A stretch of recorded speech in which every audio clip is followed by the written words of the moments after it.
Aux soldats tombés lors de la Grande Guerre, Patrick Lecointe est venu dédier un livre, le témoignage d'un soldat prénommé Valère, un poilu de 14-18. C'était son grand-père. Ça fait donc 1 an et demi que j'attends cet instant très émouvant où j'abandonne donc son livre avec sa gerbe de fleurs en ce jour de commémoration. Valère n'évoquait jamais cette époque. Ses souvenirs, il les a couchés sur le papier, 600 pages, tapées sur une vieille machine à écrire et conservées précieusement par Patrick, son petit-fils. Le seconde classe Valère a combattu à Verdun.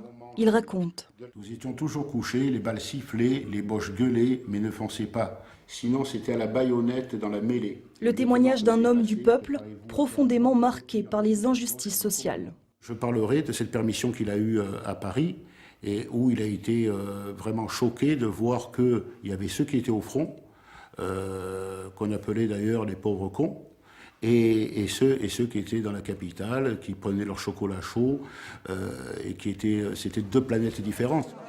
C'était il y a 100 ans, et ces mots trouvent écho chez d'autres petits-fils de poilus.